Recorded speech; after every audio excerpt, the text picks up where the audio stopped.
ஹரே கிருஷ்ணா. கதையாக கீதை பாகம் 12 தொகுப்பு 1 அத்தியாயம் 12. பூவுடன் சேர்ந்து நாரும் மனம் பெறும், பக்தனுடன் சேர்ந்த பாதகனும் பக்குவம் பெறுவான். ஆதாரம் ஸ்ரீ சைதன்ய சரிதாமிர்தம் மத்திய லீலை.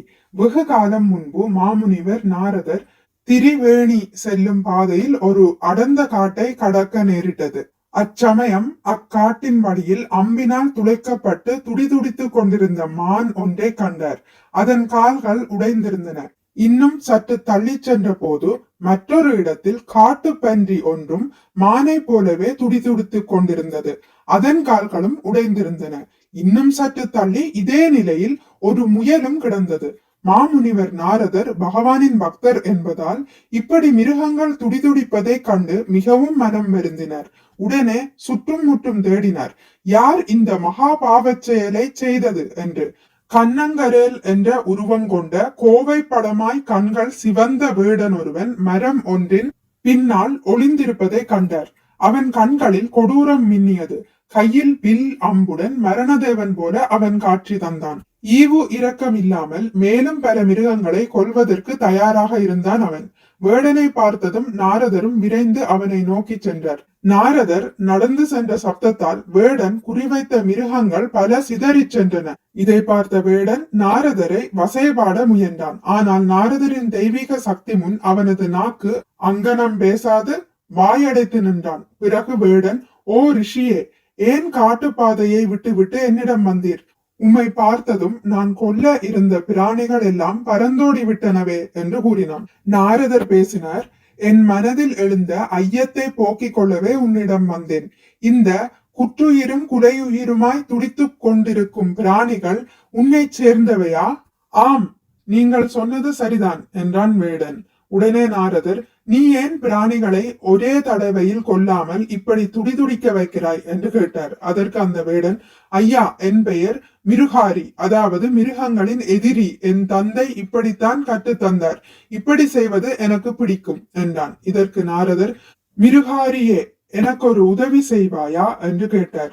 மிருகாரியும் மகிழ்ச்சியுடன், தாராளமாக கேளுங்கள், உங்களுக்கு என்ன வேண்டும் முனிவரே? மான்தோல் வேண்டுமா, புலித்தோல் வேண்டுமா, அல்லது இந்த பிராணிகள் வேண்டுமா? எது வேண்டுமானாலும் கேளுங்கள், தருகிறேன் என்றான். இதற்கு நாரதரோ, தோள்கள் எதுவும் எனக்கு வேண்டாம். நீ ஒரு முக்கியமான காரியம் செய்ய வேண்டும்.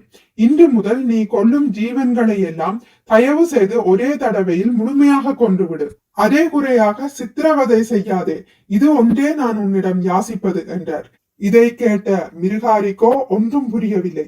ஐயா, இதில் என்ன வித்தியாசம் என்று கேட்டான். அதற்கு நாரதர், பாதி செத்தும் பாதி சாகாமலும் பிராணிகளை துடிதுடிக்க செய்வதால் நீ வேண்டுமென்றே அவைகளை வீணாக துயர் அனுபவிக்க செய்கிறாய். இது மிகப்பெரிய பாவம். கொல்வது என்பதே பாவம்தான். அதிலும் இப்படி துடிதுடிக்க கொள்வது அதைவிட மிக கொடிய பாவமாகும். இதற்கான தண்டனையை நீ கண்டிப்பாக அனுபவிக்க வேண்டியிருக்கும். இப்போது நீ கொன்று குவித்த பிராணிகள் உன் அடுத்த பிறவியிலும் அதற்கு அடுத்த பிறவியிலும் உன்னை கொல்லும். இப்படியாக தூய பக்தரான நாரதருடன் சில நிமிடங்கள் பேசிக் கொண்டிருந்த மிருகாரியின் மனதில் நாரதரின் கருணையால் நல்லதொரு மாற்றம் ஏற்பட்டது. தான் செய்வது மிகப்பெரிய பாவகரமான செயல் என்பதும் புரிந்தது. நான் சிறுவயதில் கற்ற இந்த வேட்டையாடும் தொழில் இவ்வளவு பாவம் நிறைந்தது என்று இப்போதுதான் புரிந்து கொண்டேன் என்று அழுதவாறு மாமுனிவரான நாரதரின் பாதங்களில் விழுந்து வணங்கி மன்னிக்கும்படி கேட்டான். பின்னர் நாரதர் மிருகாரியிடம், நான் சொல்வதை நீ கேட்டால் இதிலிருந்து விடுதலை பெறுவதற்கான வழியை காட்டுகிறேன் என்றார். மிருகாரியும் மகிழ்ச்சியுடன், தாங்கள் எது சொன்னாலும் கேட்கிறேன் ஐயா என்றான். முதலில் வில்லை உடைத்தெறி, பிறகு என்ன செய்ய வேண்டும் என்று சொல்கிறேன் என்றார் நாரதர். இதை கேட்டதும் மிருகாரிக்கு பயம் வந்து விட்டது. வில்லை உடைத்தால் பிழைப்புக்கு என்ன செய்வேன் என்று அலறினான். கவலைப்படாதே, தினமும் உனக்கு உணவிற்கு ஏற்பாடு செய்கிறேன் என்றார் நாரதர். இப்படி நாரதர் கூறியதும் அவரது வார்த்தைகளில் முழு நம்பிக்கை வைத்த மிருகாரி அக்கணமே வில்லை ஒடித்து எறிந்தான். பிறகு மீண்டும் நாரதரின் பாதங்களில் விழுந்து வணங்கினான். நாரதரும் மகிழ்ச்சியுடன் மிருகாரியை ஆசீர்வதித்து பாதங்களில் விழுந்த அவனை தொட்டு எழுப்பி ஆன்மீக அறிவுரை வழங்கலானார். மிருகாரியே, இப்போதே நீ திரும்பிச் செல். வீட்டில் உள்ள செல்வம் எல்லாவற்றையும் தானம் கொடுத்து விடு.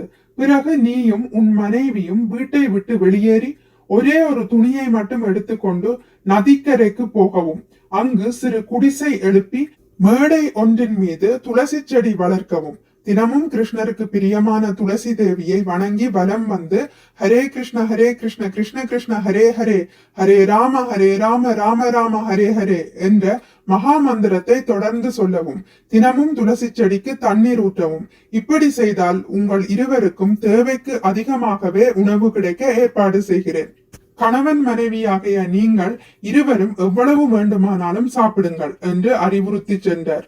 பிறகு நாரதர் வலியால் துடித்த 3 பிராணிகளையும் கருணையுடன் நோக்கினார். நாரதரின் கருணையால் அடிபட்ட பிராணிகள் 3ம் எழுந்து துள்ளி குதித்து ஓடின. இதனை பார்த்த மிருகாரி மிகவும் வியப்படைந்தான். பின் நாரதரிடம் விடைபெற்று தனது இல்லத்திற்கு வந்து நாரதர் சொன்ன அறிவுரைகள் அனைத்தையும் அப்படியே கடைபிடித்தான். நாட்கள் சென்றன. ஹரே கிருஷ்ண மகா மந்திரத்தை சொல்ல சொல்ல மிருகாரியின் மனதில் இருந்த களங்கங்கள் எல்லாம் விலகின. படிப்படியாக வேடன் நிலையிலிருந்து ஒரு சாதுவாக மாறினான். இந்த செய்தி ஊர் முழுவதும் பரவியது. பாருங்கள், அந்த மிருகாரி இப்படி சாதுவாக மாறிவிட்டார் என்று வியந்தனர். பூக்கள், பழங்கள், காய்கறிகள், தானியங்கள் என ஊர் மக்கள் வண்டி நிறைய கொண்டு வந்து மரியாதை செலுத்தினர். தினமும் மிருகாரிக்கும் அவனின் மனைவிக்கும் 10-20 பேர் சாப்பிடக்கூடிய அளவுக்கு உணவு கிடைத்தது. இருப்பினும் எவ்வளவு தேவையோ அவ்வளவையே இருவரும் ஏற்றுக்கொண்டனர். வருடங்கள் கடந்தன. நாரதர் தன் நண்பர் பர்வத முனிவருடன் தன் சீடன் மிருகாரியை பார்க்க வந்தார். தூரத்தில் முனிவர்கள் வருவதை பார்த்த மிருகாரி ஓடி வந்து அவர்கள் முன் வணக்கம் செலுத்த குனிந்தார். ஆனால் நமஸ்காரம் செய்யாமல் உடனே சற்று எழுந்த வண்ணம் தனது துண்டால் கீழே பாதையின் குறுக்கே ஊர்ந்து கொண்டிருந்த எறும்புகளை சற்று தூரத்தில் விரட்டிவிட்டு சாஷ்டாங்கமாக நமஸ்கரித்தார் மிருகாரி. இந்த செயலை கண்ட பர்வத முனிவரோ, நாரதரே, நீங்கள் சிந்தாமணி கல் போன்றவர். உங்களுடைய சற்று நேர உறவினால் கொடிய மிருகவதை செய்யும் மிருகாரி கூட மிகப்பெரிய சாதுவாக மாறிவிட்டான் என்று புகழ்ந்தார். இச்சம்பவமானது பகவத்கீதையின் 13ஆம் அத்தியாயத்தில் 26வது பதத்தின் கருத்தை தெள்ள தெளிவாக மெய்ப்பிக்கிறது. அதாவது மிருகாரி ஆன்மீக ஞானத்தில் ஆழ்ந்த அனுபவம் இல்லாதவராக இருந்த போதிலும் தூய பக்தரான நாரதரிடமிருந்து அறிவுரைகளை கேட்டதாலும் பின் கிருஷ்ணரின் திருநாமங்களை உச்சரித்து முழுமுதற் கடவுளான பகவான் ஸ்ரீ கிருஷ்ணரை வழிபட துவங்கியதாலும் பிறப்பு இறப்பின் வழியிலிருந்தும் உயர்ந்து விட்டார். எனவே ஒருவர் ஆன்மீகத்தில் அனுபவம் இல்லாதவராக இருந்தாலும் கூட தகுதி வாய்ந்த ஆன்மீக வழிகாட்டியின் கீழ் அவர் சொல்வதை அப்படியே ஏற்று செயல்பட்டால் நிச்சயம் அவர் வாழ்வில் நல்ல முன்னேற்றம் அடைவார். அதாவது பூவுடன் சேர்ந்து நாரும் மனம் பெறுவது போல் நல்ல பக்தருடன் சேரும் மகா பாதகனும் கூட பக்குவம் அடைவான். ஹரே கிருஷ்ணா. இத்துடன் கதையாக கீதை எனும் இந்த நூல் முடிவடைந்து விட்டது. இந்நூலின் நோக்கம் பகவத்கீதையின் கருத்துக்களை எளிமையான கதைகள் மூலம் எடுத்துரைப்பதே ஆகும். கீதையை படிப்பதற்கு சிரமப்படுபவர்களுக்கும் கீதை என்றால் என்ன என்று தெரிந்து கொள்ள ஆர்வம் கொள்பவர்களுக்கும் கீதை என்றால் மிகவும் கஷ்டமானது என்று எண்ணுபவர்களுக்கும் இச்சிறிய நூல் பகவத்கீதையின் முழு புத்தகத்தையும் படிப்பதற்கு ஒரு இணைப்பு புத்தகமாக இருக்கும் என்பது குறிப்பிடத்தக்கது. பகவத்கீதையின் மூலம் தங்கள் வாழ்வை நெறிப்படுத்த விரும்புபவர்களை இஸ்கான் மகிழ்ச்சியுடன் வரவேற்கிறது. இனி அடுத்த பதிவில் வேறொரு ஸ்ரீல பிரபுபாதரின் புத்தகத்தோடு சந்திக்கலாம். மிக்க நன்றி. ஹரே கிருஷ்ணா. உங்களுக்கு இந்த வீடியோ பிடித்திருந்தால் லைக் பண்ணுங்கள், ஷேர் பண்ணுங்கள், சப்ஸ்கிரைப் பண்ணுங்கள். நோட்டிபிகேஷன் பெல்லை அழுத்துவதன் மூலம் அடுத்த பதிவுகள் உங்களை வந்தடையும். பகவான் ஸ்ரீ கிருஷ்ணரை பற்றி கேட்டு மகிழ்வோம். ஹரே கிருஷ்ணா.